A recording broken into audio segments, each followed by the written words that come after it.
saraakiisha hay-adda nabad-sugidda iyo sirdoonka qaranka oo diiday darajo ka xayuubin lagu sameeyey iyo taagtaag ka taagan xarunta hay-adda ee habar khadiija.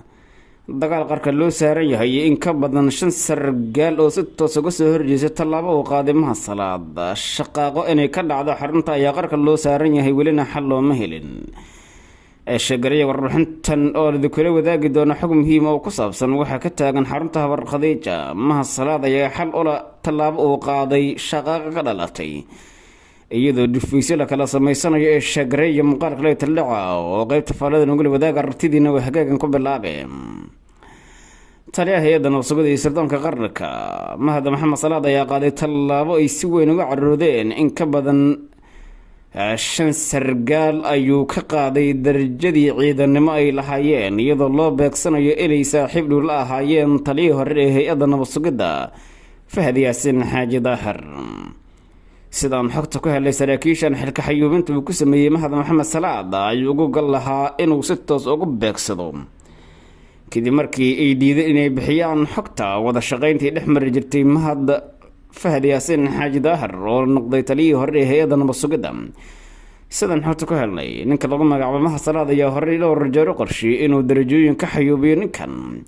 laakiin waxa uu ku soo aaday waqti uu qaaday madaxweyne xasan sheekh maxamuud tallaabo taas lacayna oo darajooyinkii laga xayuubiyay dib loogu soo celiyey. qaar ka mid ah saraakiishii horey oo madaxweyne farmaajo darajooyinka uga xayuubiyey kadib markii ay khaladaada dowladnimada ku saabsan galeen. taliyayaasha ayaa si toos uga soo horjeestay in Mahad Salaad uu awood u leeyahay in darajada ka xayuubiyo in kale, iyagoo sheegay in madaxweynaha qaranka oo kaliya uu darajooyinkooda xayuubin karo laakiin taliye nabad-sugideed uusan awooddaasi lahayn. aysan marnaba aqrisan doonin in nin iyaga lamid ah oo hay-addan xataa aan shaqo badan ka soo qabanin uu ku dheero darajooyinkoodii isagoo adeegsanaya isna bidaya inuu leeyahay awoodda uu darajooyinkooda ku carqaladeyn karo. taliyaha hay-adda nabad-sugidda iyo sirdoonka qaranka ee Soomaaliya ee xilligan Mahad Maxamed Salaad ayaa la sheegay in uu dhowr jeer hore isku dayay inuu raggan darajooyin ka xayuubiyo isagoo process dheer u maray. qaarkood uu markii hore xilalkii ka qaaday isagoo qaarkoodna xilal sare u dhiibay. waxaa lagu eedeeyay eedo kala duwan oo raggan loo marayo sidii loogu heli lahaa in darajooyinkan laga xayuubiyo, laakiin Mahad Salaad ayaa markii dambe markuu u waayay inuu ku helo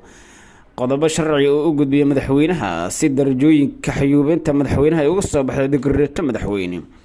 ayaa la sheegay inuu si toos isagoo u go'aansaday inuu darajooyin ka xayuubiyo iyadoo digreeto uu soo saaray oo hay-adda nabad-sugidda dhexdeeda aada ugu faaftay. 5 sargaal oo ka mid ah taliyayaasha hay-adda darajooyinkii laga xayuubiyey sidaan haatan ku helnay waa rag waaweyn oo kabaabira oo meesha muddo dheer kasoo shaqaynaya. arrintaasi waxay dhalisay inay gadoodaan qaar ka mid ah ciidamada isla markaana hay-adda nabad-sugidda dhexdeeda uu ka istaago khatar dhabni oo sababi karta in hay-adda gudaheeda uu dagaal adag ka dhaxo iyadoo dhufiisyo la kala samaystay isla markaana la kala cabsanayo oo uu taagtaag ka jiro albaabka laga galo hay-adda ilaa iyo xafiisyada gudaha. saraakiisha aan qaarkood magacyadooda xilnay ayaa waxa ay muujinayaan in raggan ay yihiin raggii Mahad Maxamed Salaad uu beegsi toos ku sameynayo kuwaasi oo Fahad Yaasin rafiiq dhow la ahaa markii uu talada joogay. saraakiishan ayaa sidoo kale waxay yihiin kuwa qaarkood muddo ka badan 15 sano kasoo shaqeynayay hay-adda. tallaabada uu qaaday Mahad Maxamed Salaad ayaa sida la sheegay u muuqan karta inay tahay mid hay-adda burburinaysa, kalifina karta in shaqaalaha hay-addu ay si toos u kala dararaan oo aysan markaas jiri doonin hay-ad nabad-sugideed oo sii shaqeyda haddii shaqadan taagan xal loo waayo. isla markaana madaxweyne xasan sheekh maxamuud oo la sheegay hadda inuu si toosa indhaha uga qabsanayo waxa socda uusan soo faragelinin uusan qaadin tallaabo wax looga qabanayo shaqaqadan sababtay in dagaal iyo taagtaag uu ka taagnaado hay-adda nabad-sugidda gudaheeda isla markaana xaaladdu ay sii adkaato. mas-uuliyiinta uga sarreeya ee dalka ayaa xasan sheekh maxamuud uu ka mid yahay ayaan ilaa iyo hadda qaadin tallaabo si toos wax looga qabanaya arrintan, waxaana laga dareemayaa magaalada muqdisho in xiisadan ay saameyn karto socodka magaalada marka laga soo tago xarumaha dowladda Soomaaliya.